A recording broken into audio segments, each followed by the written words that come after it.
आवाजांचा बादशाह रत्नाकर औसेकर यांच्या भाषण कला व स्टेज करेज क्लासेसला 5 जुलै पासून सुरुवात झाली। काल गुरु पौर्णिमा, या गुरु पौर्णिमेनिमित्त दादा कोंडके रत्नाकर औसेकर यांचे कला क्षेत्रातले गुरु, त्यांची काल आवर्जून आठवण रत्नाकर औसेकर यांना झाली आणि आवाजाचा बादशाह रत्नाकर औसेकर यांनी मी आणि माझ्या कला क्षेत्रातले गुरु याच्यावरचं व्याख्यान आपल्या विद्यार्थ्यांना दिलं। त्याचाच भाग आम्ही तुम्हाला दाखवत आहोत। चला पाहूया गुरुदक्षिणा। आणि अतिशय चांगला माणूस आहे, चांगले कलाकार आहे ते, आणि यांची कला अशी वाढत जावो आणि त्यांनी सगळ्यांचं मनोरंजन करण्याचा दृष्टिकोन त्यांच्या एकूण कलेतून मी पाहिलं पॅथॉस फार आहे। म्हणजे माझ्यावरती तुमच्या बिलारीवरती जो भूकंप झाला त्याच्यावर त्यांनी थोडंसं प्रहसन करून दाखवलं, अतिशय सुंदर चांगलं की तुमच्या डोळ्यात पाणी येईल, पण म्हटलं डोळ्यातून पाणी काढण्यापेक्षा माणसाला हसवा जरा।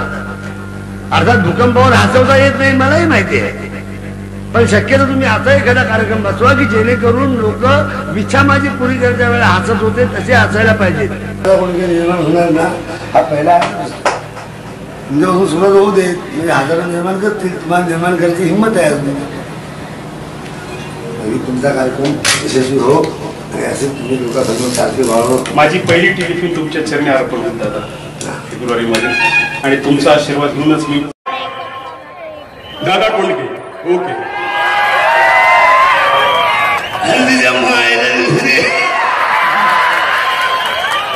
आता मी तुम्हाला काय सांगू, मला अण्णाचा फोन आला स्वर्गामध्ये आणि मला म्हणले दादा कोंडके तुम्ही कुठे आहेत? मी दादा कोंडके, मी म्हणलं अण्णा मी मेलो। मला अण्णांनी काय सांगितलं, दादा कोंडके तुम्ही मरणार नाही, जोपर्यंत धुळ्यातली जनता तुमच्या हाफ पॅन्टवर मतदान करते तोपर्यंत तुम्ही मरणार नाही।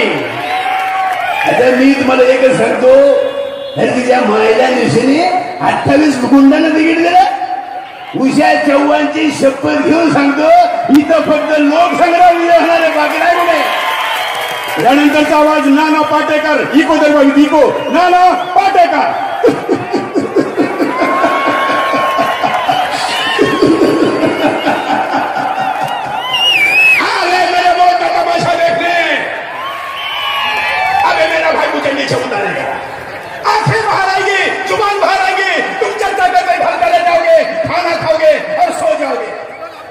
किसी को कोई हमदर्दी नहीं है, मैं हिंदू, मैं मुस्लिम, मैं फलाना, मैं ढिमका। अरे मैंने बचपन में पढ़ा था तीसरी में, एक लाठी को तोड़ना आसान है, लाठी को भारे को तोड़ना बहुत मुश्किल है।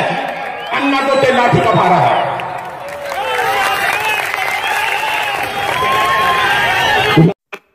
काल रत्नाकर औसेकर यांच्या भाषण कला व स्टेज करेज क्लासेस मध्ये गुरु पौर्णिमेनिमित्त रत्नाकर औसेकरांना त्यांच्या विद्यार्थ्यांनी शुभेच्छा दिल्या आणि रत्नाकर औसेकर यांनी त्यांना भाषण कला व स्टेज करेज क्लासेस मध्ये यशस्वी होण्याचा काळमंत्र दिला। आज गुरु पौर्णिमा आहे आणि आपल्या जीवनामध्ये गुरुचं जे स्थान आहे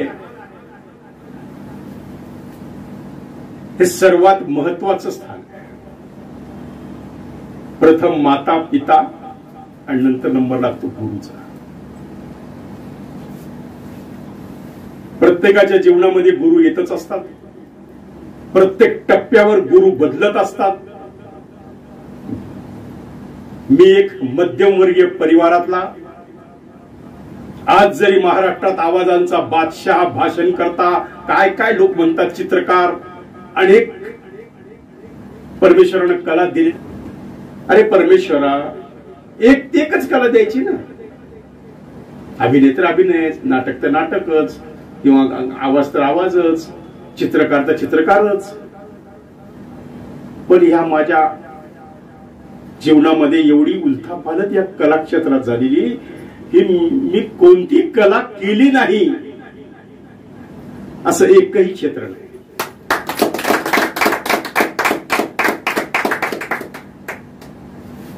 आज 20 मिनिट मी तुम्हाला माझ्या या भाषण कला व स्टेज करेज क्लासेस मध्ये फक्त कलाकार आणि गुरु याचं काय नातं आहे हा सांगण्याचा मी प्रयत्न करणार.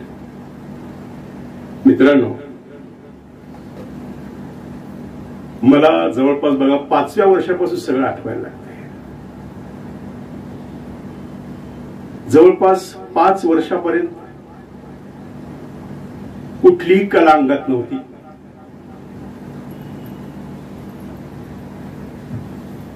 पाचवी ते 10वी वकील साहेब, प्रोफेसर, लक्ष द्या, कोणतीही कला 5वी पर्यंत नव्हती. खोड्या करणे, क्रिकेट खेळणे, काय दिवसभर खेळणे. 5वी ते 10वी कुठंतरी 6व्या वर्गामध्ये मला जाणवायला लागलं की मला थोडासा चित्रकलेत इंटरेस्ट आहे. मग गणपती दिसला कुठं तर तसाच काढण्याचा प्रयत्न करायचा. त्या काळी पेपरमध्ये हिरो हिरोईनचे फोटो यायचे, मग जशाच तसं काढायचं. आमच्या लहानपणी मर्फी नावाचं एक चित्र फार फेमस होतं की असं एक लहान मुलाचं चित्र आहे, मर्फी रेडिओ. त्या मर्फीचं चित्र काढायचं. बरोबर आहे का? वडिलांना माहित नव्हतं चित्रकला येते. 10वीला मी एक श्रीकृष्णाचं कॅलेंडर हातानं पेंटिंग करून आमच्या घरी लावलेलं होतं. वडिलांचा छोटासा कपड्याचा व्यापार, औषधाचा बाजार, रेणापूरचा बाजार, इकडले बाजार गटुडं बांधायचं, बाजाराला जायचं, तेवढा माल विकायचा आणि त्याच्यातून संसार चालायचा. रंगाची पेटी म्हणजे काय ते वडिलांना माहित नव्हतं. वॉटर कलर म्हणजे काय ते वडिलांना माहित नव्हतं. ऑइल पेंट म्हणजे काय ते वडिलांना माहित नव्हतं. वडिलांना फक्त एवढं माहित होतं की असलं काहीतरी कॅलेंडर चित्र असतं, एवढं माहित होतं. रात्री रेणापूरच्या बाजारावरून वडील घरी आले, पोट काढून ठेवला. पाहतात तर समोर त्यांना श्रीकृष्णाचं कॅलेंडर दिसलं. वडिलांनी आईला विचारलं, अरे हे कॅलेंडर म्हणले प्रेम करा वाटायला, म्हणजे लय भारी केले म्हणले कॅलेंडर, हे कुठे मिळालं, कोणत्या दुकानात मिळालं? आईनं सांगितलं, अहो ते आपल्या रत्नाकरनं हातानं काढले. हातानं? हाय आला हाताला, काहीतरी काय बोलते म्हणजे, हातानं कुठे चित्र असते? हातानं असते चित्र? अहो म्हणजे हो खरंच बघा तुम्ही, म्हणजे हातानं काढले ते, इथंच अजून ते रंग वगैरे तसे. हा असो, हा वा वा वा वा, म्हणजे आपल्या पोराला हे येतंय का?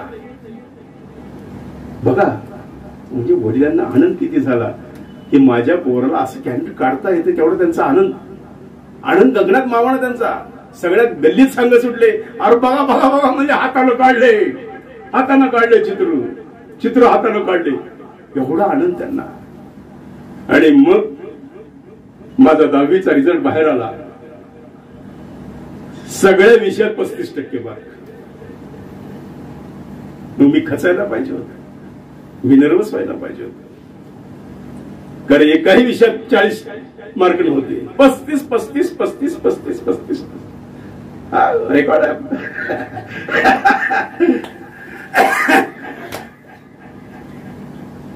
भविष्याचा प्रश्न निर्माण झाला. पुढे काय? ढेंगळे साहेब, भविष्याचा प्रश्न निर्माण. पुढे काय? अंधार, काही दिसत नव्हतं, सगळं काही अस्पष्ट होत. वडिलांना कोणीतरी सांगितलं की जसं कॉमर्सचं कॉलेज असतं, जसं आर्ट्सचं कॉलेज असतं, जसं सायन्सचं असतं, तसंच एक चित्रकलेचं कॉलेज असतं. आणि ते चित्रकला महाविद्यालय आपल्या लातूरला आहे, असं वडिलांना कोणीतरी सांगितलं. वडील मला म्हणाले, अरे ते इथं कॉलेजमध्ये चित्रकलेचं तुझी काढतोस ती, त्यांना ड्रॉइंग सुद्धा म्हणता येत नव्हतं, चित्रकला म्हणायची. तुझी काढतोस ना चित्रकला, त्याचं कॉलेज आहे म्हणे, मग तिथंच जा, नाहीतरी तू इकडं काय दिवे लावणार मला दिसायला लागले. म्हणजे चित्रकला महाविद्यालयाला माझा प्रवेश झाला. मला वाटतं मी प्रवेश केल्यानंतर एक 8 दिवसाच्या आत सर, जे प्राध्यापक मला बोर्डावर शिकवत होते, काही पॉइंट सांगत होते चित्रकलेचे, त्या प्राध्यापकाचं हुबेहूब प्राध्यापक मी कागदावर तयार केलं. त्यांचं नाव होतं कुलकर्णी, पुण्याचे होते. ते लातूरला इथे चित्रकार. त्यांचं आता डीएस नाही, DNDK असे काही कुलकर्णी सर होते. त्या कुलकर्णी सरचं चित्र काढलं. कुलकर्णी सर माझ्या जवळ आले. अरे रत्नाकर, मी मगापासून शिकवतोय, तू काय करतोस, खाली बघतोस तू? सर म्हणलं मी तुमचं चित्र काढत होतो. सरांनी पाहिल्यावर सरच्या डोळ्यामध्ये खळकन भाषण आले. बस म्हणले, बेटा मला ज्याच्यासाठी मी शिकवत होतो ते तू कागदावर उतरत होतास आणि हेच मी तिथं शिकवत होतो. तू वर नाही पाहिलास तरी चालेल, पण असेच चित्र काढ. सर एवढे खुश झाले की त्या सरांनी चित्राच्या खाली स्वतःची स्वाक्षरी केली. कुलकर्णी हे सांभाळून ठेव म्हणले. आजही माझ्या घरी जर तुम्ही आलात तर तुम्हाला ते चित्र पाहायला मिळेल. कुलकर्णी सरांचं आयुष्यात केलेलं पहिलं पेंटिंग. आणि कोणतीही कला शिकून येत नाही, बळजबरी शिकवल्या जाऊ शकत नाही. कला ही तुमच्या अंतरंगात आधी भिनली पाहिजे. जसं तुम्ही आज भाषण कला शिकायला आलेला आहात. मला माहिती आहे हे शाडूचे गोळे आहेत, ही मातीचे गोळे आहेत, त्यांना आकार द्यायचा आहे. फक्त त्या मातीच्या गोळ्यामध्ये त्याला देवपण कधी येतं, जीव कधी येतो, ज्यावेळेस तो गणपती पूर्ण तयार होतो, त्याला पेंटिंग केलं जातं, त्याला डोळे केले जातात आणि त्याच्या कपाळावर असं ओमचं गंध केलं जातं, त्यावेळेस त्या मातीच्या गोळ्यामध्ये देवपण येतं. तसं तुमच्या प्रत्येकाच्या मनामध्ये चित्रकलेविषयी असेल किंवा भाषण कलेविषयी असेल तेवढाच आदर तुम्हाला अगोदर पाहिजे आणि तुम्ही ठरवलं पाहिजे हे मला आलंच पाहिजे. मी शिकणार, मी शिकणार शिकणार शिकणार आणि शिकणार. मी शिकूनच बाहेर पडणार.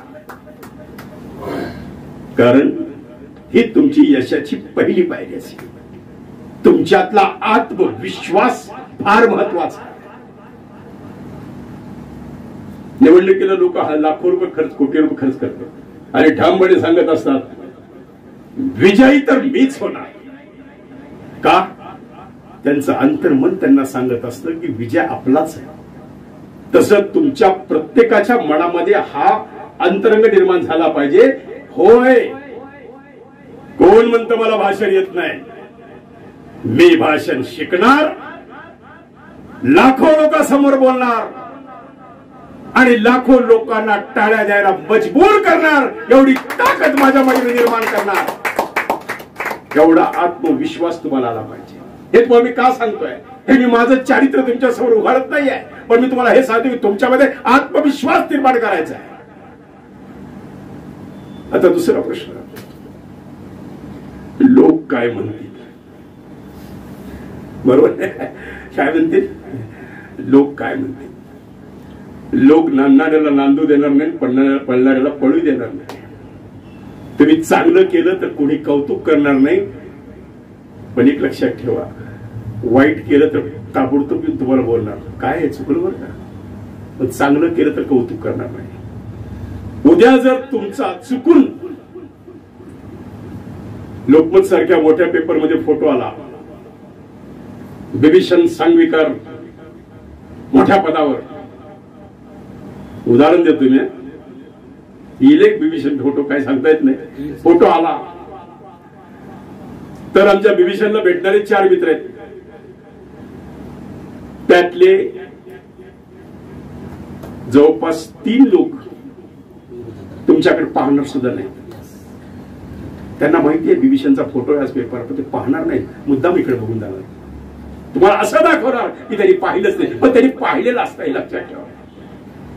पण एक भेटेल तो पाहिला पाहिला तुमच्या गळ्याला पडेल, अरे मित्रा, अरे फोटो आला यार तुझा, मग तो तुमचा खरा मित्र समजायचा.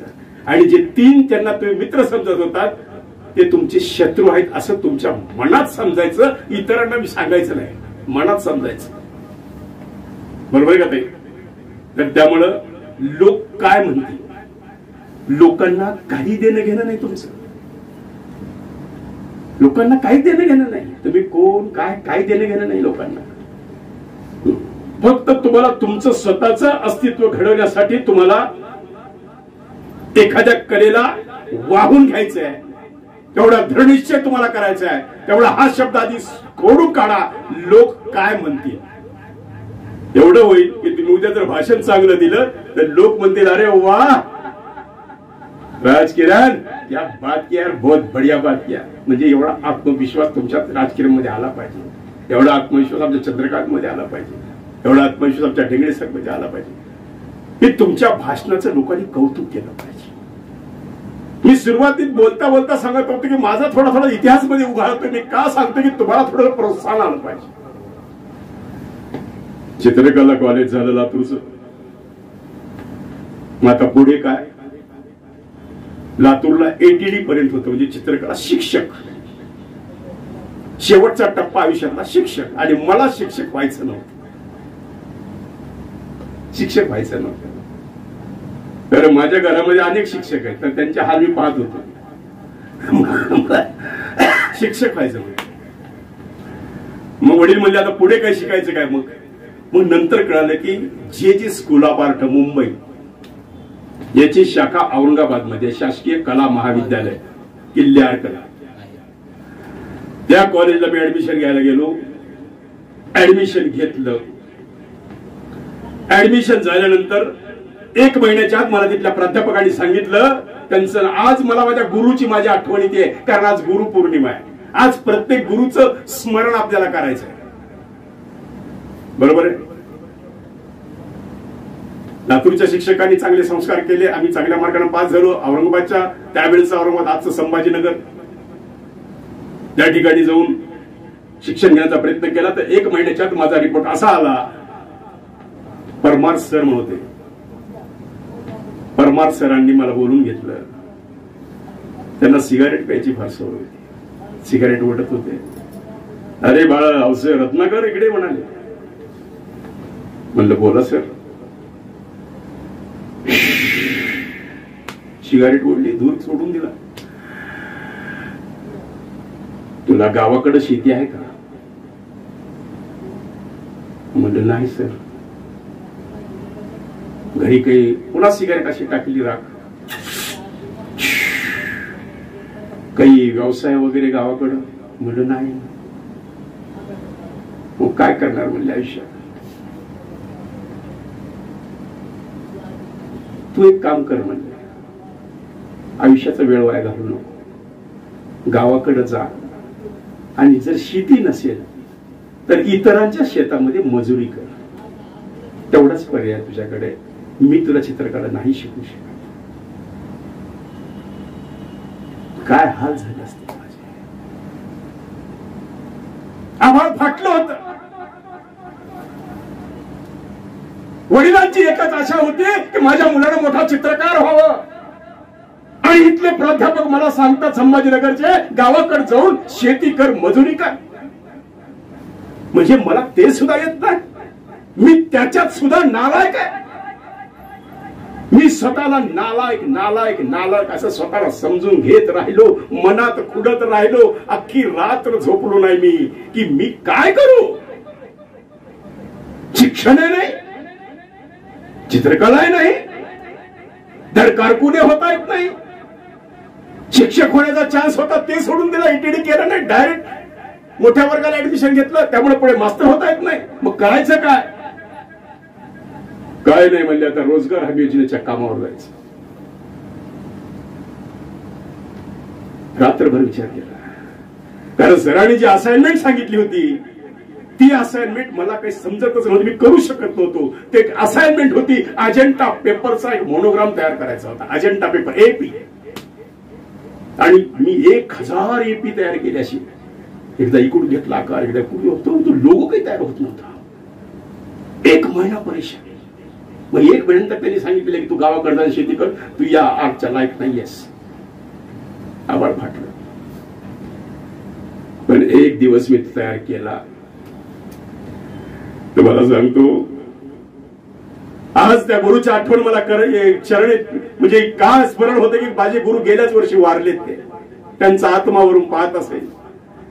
सरांनी मला गावाकडे जाऊन शेती करण्याचा सल्ला दिला, त्याच अजंठा पेपरला औरंगाबादच्या MIDC पहिलं पारितोषिक जाहीर केलं आणि त्यावेळेचे तत्कालीन उपमुख्यमंत्री माननीय श्री रामरावजी अधिक यांच्या हस्ते हॉटेल ताज मध्ये माझा सत्कार. अरे मला स्वप्न पडले. अरे ज्या कामासाठी मला गावाकडे जाऊन शेती करायला सर सांगायचे, त्या कामासाठी मला समजत नव्हतं उपमुख्यमंत्री म्हणजे काय पद असतं. फक्त मोठा मंत्री एवढंच माहित होतं. रामरावजी अधिक साहेब उपमुख्यमंत्री महाराष्ट्र राज्य. जवळपास 80 ते 81 सालची गोष्ट. हॉटेल ताज मध्ये सगळे कॅमेरे माझ्याकडे फोटो काढायला लागले. मला पायघड्या, माझ्या अंगावर पायजामा आणि कुर्ता, आता थोडा भारी आहे पण त्यावेळेस फारच एकच कुर्ता आणि एक पायजामा असा गबाळ्यासारखं गेलो ताज हॉटेलमध्ये. वॉचमॅन अडवलं, एक अंदर नहीं जाने का अभी सत्कार का कार्यक्रम है. और बोल किसका सत्कार है, वो कौन अवसेकर उसका सत्कार. अरे मतलब मैं छू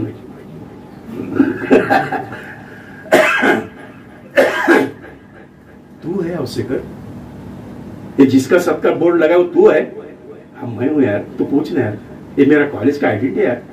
तू मुस्लिम होता, आप यही ठहरो, हिलने का नाही. मग उधर बैठो खुर्ची मध्ये बसलो. त्याच्या त्या बाहेर असतं ना डब्बं वॉचमनचं, त्या डब्यात मला बसवलं आणि त्यांनी सांगितलं की तू आता तिथंच बसायचं. मी मध्ये जाऊन बॉसला विचारत होतो की हे असं आलेलं आहे. माझं कॉलेजचं आयडेंटिटी घेऊन गेला तो. गेल्याबरोबर तिथं ते MIDCचे संयोजक होते, त्यांना दाखवलं. अरे कुठे आहेत म्हणजे बोलून लोक म्हणजे साहब वहां बैठा है बोले स्टूल पे. अरे जाओ लेके आओ बोले. लगे तो पड़ा था साहब साहब साहब गलते हुए चलो चलो साहब आपको बुलाया है साहब, अभी मिनिस्टर साहब आ रहे हैं, उप मुख्यमंत्री साहब आ रहे हैं, उनके हाथ से आपका सत्कार है. बोले साहब हमें माफ कीजिए, हमारी रोटी रोजी का सवाल है, हमारी कंप्लेंट मत कीजिए.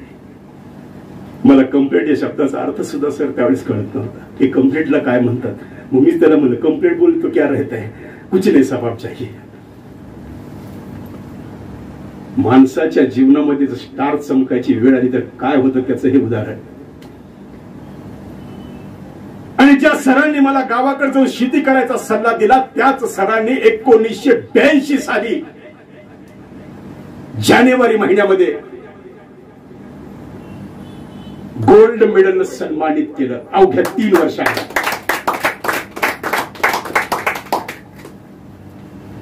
त्याच्यासाठी मी काय केलं नाही, काय कष्ट केले.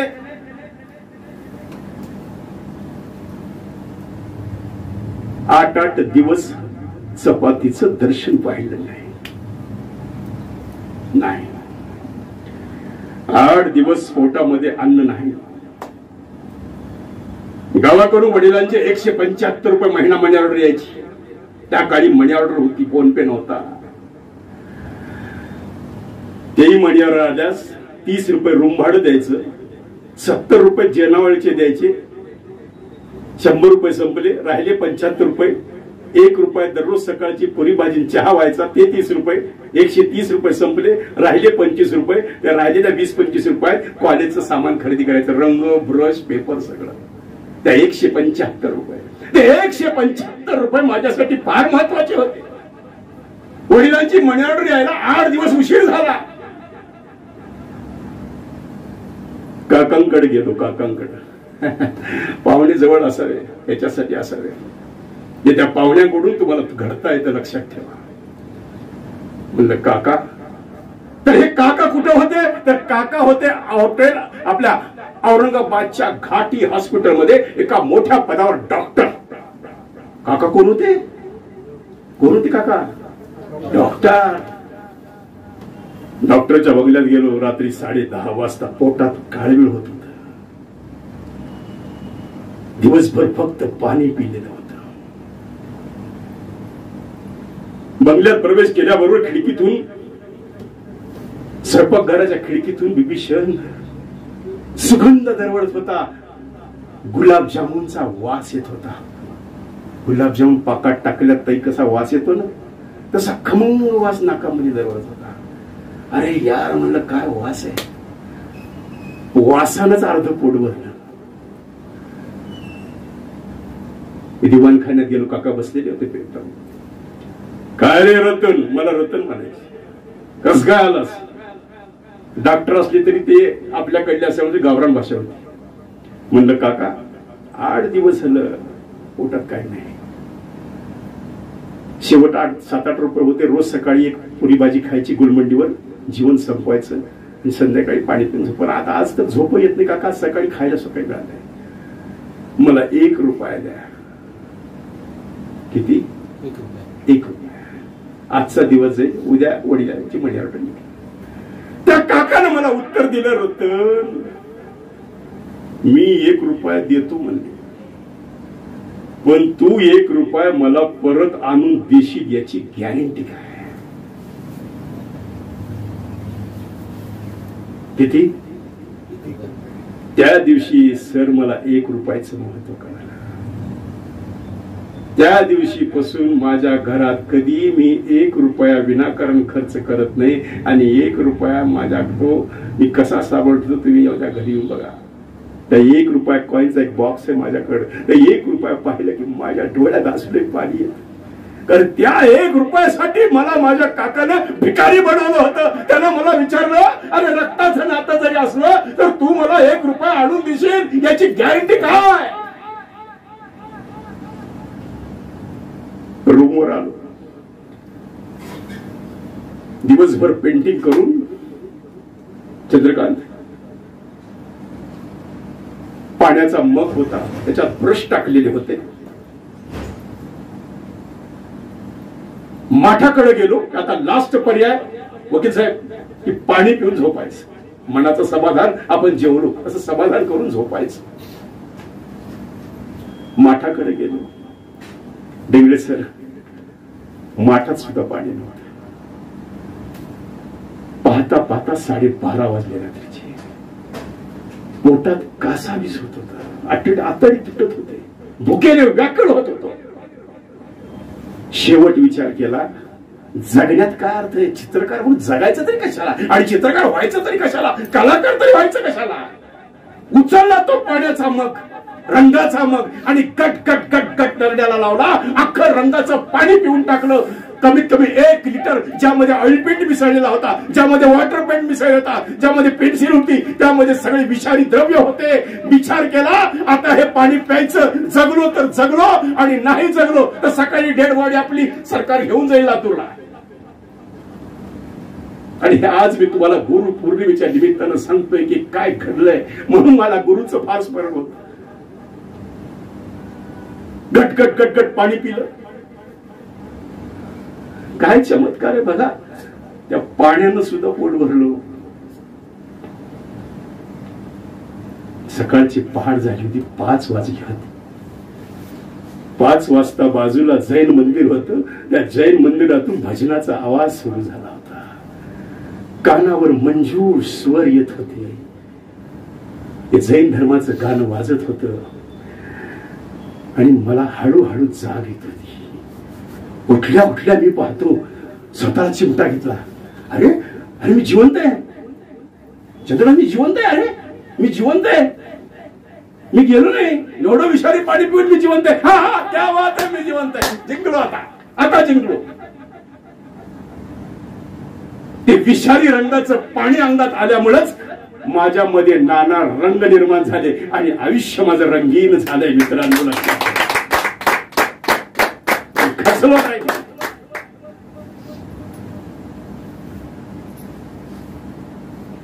जिंकलो.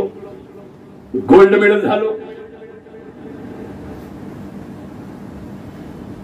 दुसरी कहाणी, आयुष्याचा दुसरा अंक सुरू झाला. आणि त्याच कॉलेजमधला एक प्रसंग मला तुम्हाला फक्त सांगायचा राहून गेलाय की आवाजाचा बादशाह कसा घडला. सेकंड इयर, आता तो विषय संपला. आता 1 रुपया मला मिळत होता. नंतर मी औरंगाबादला 2 कंपनीमध्ये काम करत होतो. नंतर मला दोघांचे 100-100 रुपये यायला लागले. त्या 200 रुपयात माझा पुढेचे 2 वर्ष शिक्षण अत्यंत सुंदर झाले. मजेशीर होते. पण त्या आता मजेशीर पिरियड मध्ये कॉलेजचं गॅदरिंग लागलं. आता कॉलेजचं गॅदरिंग लागलं म्हणलं की मुलं आणि मुली, कित्येक मुली मुलं हौस असती. एन्जॉय करतात. आमच्या नशिबात एन्जॉय नव्हता. आमच्या नशिबात कष्ट.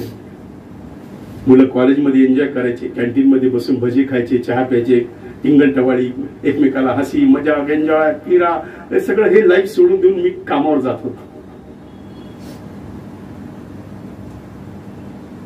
कॉलेजच्या गॅदरिंग मध्ये मला स्टेजच्या समोर उभं करण्यात आलं. कारण माझा स्वभाव एवढा लाजरा होता, एवढा बुजरा होता चंद्रकांत, कधीही कोणत्या मुलीकडे कधी नजर वर करून मी पाहिलेलं नाही. हे स्वतःबद्दल सांगायला सुद्धा अभिमान वाटतो. मग मित्रांनी ठरवलं, आज साला औषाची पच्ची करायची. औषेकर मग औषा म्हणतात ना, आज औषाला दाखवायचं तिच्या आहे, आज दाखवायचं औषाला. दुपारची वेळ, गॅदरिंगचं जिलबीचं जेवण झालं होतं सुंदर असं, आणि आम्ही सगळे झाडाखाली बसलेलो होतो. आता संध्याकाळी कार्यक्रम रंगणार आहे कॉलेजचा, आपलं कॉलेज लाईफ. दुपारच्या टाइमला स्पीकर चालू होता स्टेजवर आणि अनाउन्समेंट झाली. आता तुमच्या समोर रत्नाकर औषा, म्हणजे मला औषेकर मग औषा म्हणायचे मित्र, रत्नाकर औषा अमजद खानचा आवाज काढून. कोणाचा? अमजद खान. त्या काळात शोले चित्रपट फार प्रसिद्ध होता. मला ढकललं की स्टेजवर आलो. आल्या आल्या ज्यांनी तरी जसा टाळ्या वाजवल्या तसं तुम्ही टाळ्या वाजवायच्या. मला आयुष्यात कधी आवाज काढून माहित नाही. मी स्टेजवर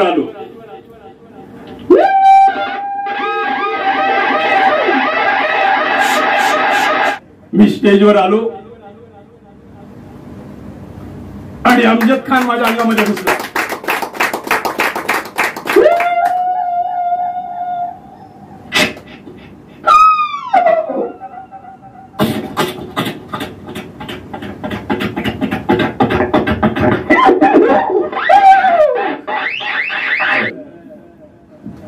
अरे सांबा, अरे जोलिया, अरे सांबा, कितना काय रे सरकार हम बोल. मी असं म्हणत होतो, डायलॉग मारत होतो, खालून मुलं हसत होती. मला समजत नव्हतं की मी खरं काढतोय आवाज, लोकांना आवडतोय का नाही आवडत. मग झाल्यानंतर सगळ्या मित्रांनी सांगितलं की अत्यंत सुंदर झालं. आणि त्यावेळेस पासून मला समजलं की आपण आवाज काढू शकतो. तिथून घडला आवाजांचा.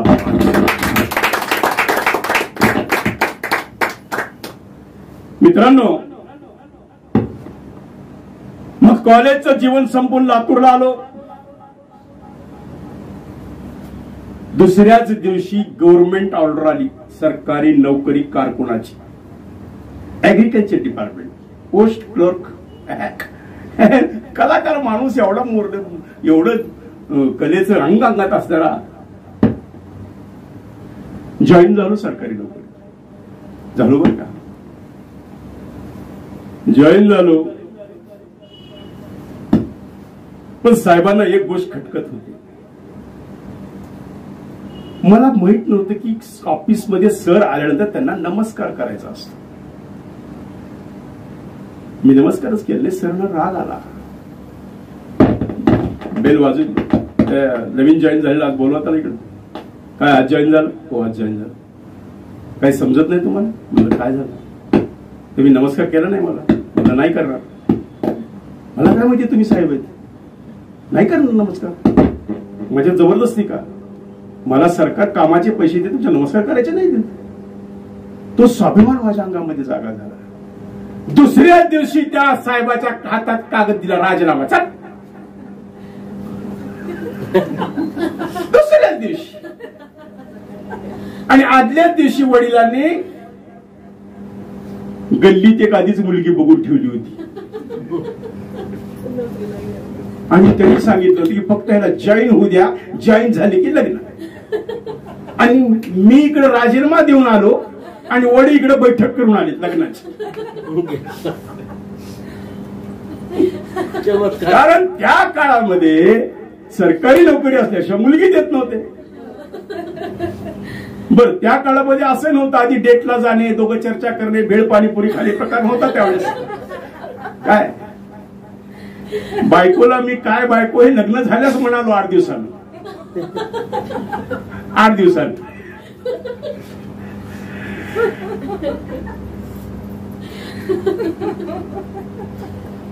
दुसऱ्या दिवशी राजीनामा फेकला. बायकोला कळालं यांनी काहीतरी घोळ केलेला आहे. पण मला बायको एक म्हणाली की मी ठामपणे तुमच्या मागे उभा आहे. मी म्हणलं मी कलाकार आहे. पहिल्या रात्री मी तिच्या कानात बोललो, तुम्ही प्रेमाच्या गोष्टी बोलत असता पण मी कानात बोललो की मी असा सर्किट कलाकार आहे, मला हे नोकरी बिंकरी जमणार नाही, मी नाही करणार नोकरी. म्हणलं मी राजीनामा देऊन आलो आज. बायको म्हणली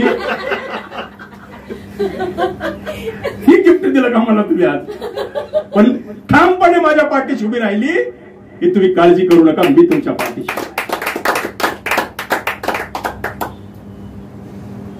मित्रांनो, माझ्या कला क्षेत्रामध्ये घडणाऱ्या प्रत्येक कलामध्ये जर आज रत्नाकर औसेकर जो तुमच्या समोर उभा दिसतोय त्याच्या पाठीशी एकच शक्ती आहे, ती म्हणजे माझी धर्मपत्नी प्रभा औसेकर. काय नाही केलं आयुष्यात, काय नाही केलं बिभीषण. अंगात सिनेमाचं खूळ घुसलं. सिनेमा काढायचा. त्या सिनेमामुळे ओळख झाली दादा कोंडके साहेबांची, जे गुरुचं मला स्मरण करावं वाटतं. त्यांची ओळख झाली. म्हणलं दादा मला असा सिनेमा करायचा. बोल म्हणले कोण हिरोईन पाहिजे. मी म्हणलं उषा चव्हाण पाहिजे. तुझी प्रॉपर्टी विकावं लागेल म्हणजे तिला पैसे द्यायला. मग तिची बहीण दिली रजनी चव्हाण, तिच्यासारखीच दिसते, हिला घेऊन जाऊन सिनेमा काढ. त्या रजनी चव्हाणला माझ्या स्वतःच्या घरात उतरवलं. चित्रीकरण माझ्याच हॉलमध्ये. माझं 2.5 वर्षाचं लेकरू बघायला लागले. माझा लव्ह सीन चालू होता. त्या बेडवर मी तिला झोपवलं होतं आणि मी तिच्या अंगावर हात टाकत होता की जक्के लवकर वाटते ग. आणि हा सीन पाहण्यासाठी माझी आई, माझे वडील, माझी मुलगी, माझा मुलगा आणि माझी बायको स्वयंपाकघराच्या खिडकीतून तो सीन पाहत होती आणि मी लव सीन देत होतो. 6 रिटेक झालं तरी टेक होत नव्हता. मला करताच येत नव्हतं, कारण माझ्या रक्ताची नाते लव सीन पाहत होते आणि माझा डायलॉग होता की झक्के लवकर वाटते ग. दुसऱ्या दिवशी सकाळी तो सीन माझ्या 2.5 वर्ष मुलानं मला विचारलं, पप्पा झाला का लव. एखादी कलाकार जर कला अंगामध्ये भिनली की त्याच्या घराचा सिनेमा कसा होतो त्याचा उदाहरण म्हणजे रत्नाकर औसेकर. पैसे जवळ नव्हते शूटिंग करण्यासाठी, पैसे जवळ नव्हते. त्या काळात अवघ्या 25,000 सिनेमा तयार झालेला आहे. 25,000 फक्त 40 वर्षापूर्वी. आदल्या दिवशी मोटरसायकल केली. बायको म्हणाली कसा सिनेमा काढणार, पैसे कुठे जवळ निघाले सिनेमा काढायला. सिनेमा सिनेमा सिनेमा काही कळत नाही वळत नाही. कसा संसार करायला मला माहिती. मोटरसायकल कुठून टाकली, मोटरसायकल कुठून टाकली. सौदा करून मोटरसायकलचा 25,000 घेतले. सिनेमा सोडून दुसऱ्या दिवशी त्यातले 5,000 रजनी चव्हाणला दिले. म्हणजे तुझी बाकी खर्च आपलं घरीच स्वयंपाकीला लावली तर 50 माणूस रोज जेवायला घराच्या स्वयंपाकाला. मग आता प्रश्न आला हिरोईनला ड्रेपरी कुठून आणायची, कपडे वेगळे सर. हिरोईनला त्याला आपल्या ग्रामीण भागात ज्याला झंपर म्हणतात, काय झंपरच म्हणतात का ब्लाऊज, झंपर ब्लाऊज. मला रजनी चव्हाण विचारली चला म्हणली दादा आता मला पटकन तुम्ही 2-3 हजार रुपये द्या आणि ब्लाऊज आणून द्या मला वेगवेगळ्या कलरच्या. आता शूटिंग आपल्या शूटिंगला लागणार आहेत. आम्ही कंगाल म्हणतो काहीच नाही आमच्याजवळ द्यायला. हिला जम्पर घ्यायला 2,500 द्यायची कुठून. इथं सिनेमा काढायला पैसे नाही, तिला ब्लाऊज 2,500 द्यायची कुठून. म्हणलं ताई मी नाही देऊ शकत. म्हणलं ती हिरोईन होती तरी मी तिला ताई म्हणत होतो. एवढा भाऊ पागल झाला होता. मग मी आईजवळ गेलो. म्हणलं आई बोल रे तुझे ब्लाऊज दे की मला. आई म्हणली ब्लाऊज तुझं काय डोसके बिस्के फिरलंय का. म्हणजे अगं म्हणलं हिरोईनला घालायचे. म्हणलं मला आज त्यांना सुद्धा धन्यवाद दिले पाहिजे. त्या रजनी चव्हाणने माझ्या आईचे ब्लाऊज छोटे छोटे रात्रभर करून दुसऱ्या दिवशी शूटिंग मध्ये घातले. मित्रांनो, अशा परिस्थितीमध्ये एखाद्या कलाकाराची फिल्म तयार झाली. आईचे ब्लाऊज घातले आणि पाहुण्यात वर्ग सुरू झाली. सिनेमा काढले, बिघडलं पोरग, बिघडलं. अरे सिनेमावाला म्हणलं की दारू, बाई, बाटली, वाया गेले. पण मी कसा सिनेमा काढत होतो हे माझ्या जीवाला माहित होतं आणि दादा कोटक्यांना माहित होतं. म्हणून आज गुरुपौर्णिमेच्या निमित्तानं मला त्यांचं स्मरण काळाची गरज आहे. त्या माणसानं माझ्या खांद्यावर हात ठेवला आणि मला सांगितलं की मी पहिला दादा आणि हा रत्नाकर औसेकर दुसरा दादा. त्याचा व्हिडिओ मी तुम्हाला उद्या दाखवणार आहे.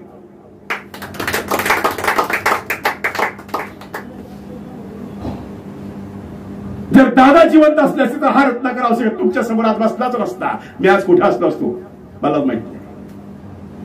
सगळे स्वप्न भंगले, दादा गेले.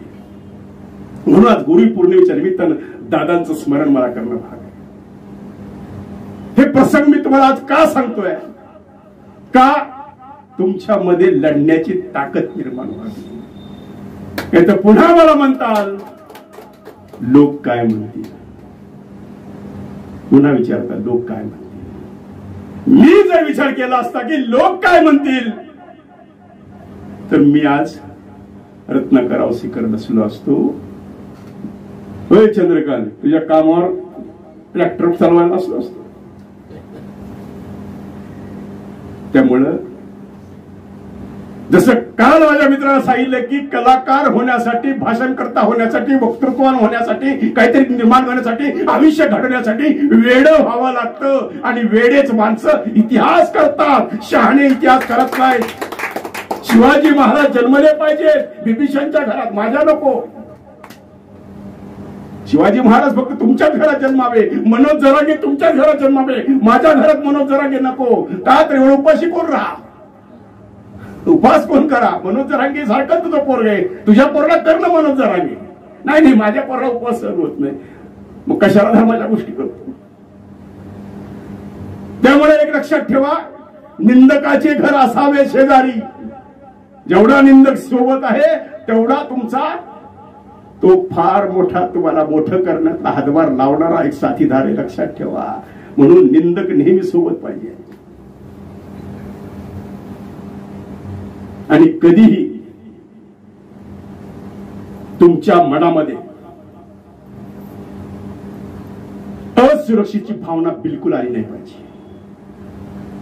तुम्ही एकदम प्रखर बनून की मी हे शिकणार म्हणजे शिकणार, मी भाषण करणार. आज मी 2 मिनिट बोलत नाही, मी उद्या 15 मिनिटाची सभा गाजवणार. हा आत्मविश्वास तुमच्यामध्ये निर्माण करण्यासाठी मी आजचा केलेला हा वाहपो आहे. फक्त तुम्हाला एवढंच सांगायचंय, खचू नका, तुमचा धीर सोडू नका. तुम्हाला बरंच काही शिकायला मिळणार आहे. आणि या भाषण कला क्लासमधून तुमचं जीवन घडवल्याशिवाय तुम्ही स्वस्थ बसू नका, मीही स्वस्थ बसणार नाही.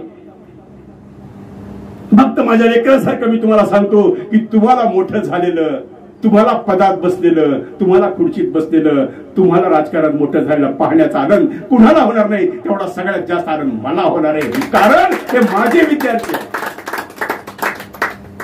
म्हणून आज गुरुपौर्णिमेच्या निमित्तानं माझा इतिहास सांगायचा म्हणलं तर आपल्याला 2 दिवस पुरणार नाहीत, एवढा प्रचंड साठा आपल्या जवळ आहे. पण फक्त आज गुरुपौर्णिमा या निमित्तानं एखादा कलाकार कसा घडतो आणि आपल्याला सुद्धा घडायचं आहे. रडायचं नाही, लढायचं आहे. म्हणून एकदा म्हणा, जय भवानी, जय भवानी, जय शिवाजी. धन्यवाद. आवाजाचा बादशाह रत्नाकर औसेकर यांच्या YouTube चॅनलला लाईक करा, सबस्क्राईब करा आणि आपापल्या ग्रुपवर शेअर करा. चला, आपल्या मोबाईलवर सर्वप्रथम आमचा कार्यक्रम मिळवण्यासाठी सहकार्य करा. Ratnakar Ausekar YouTube channel.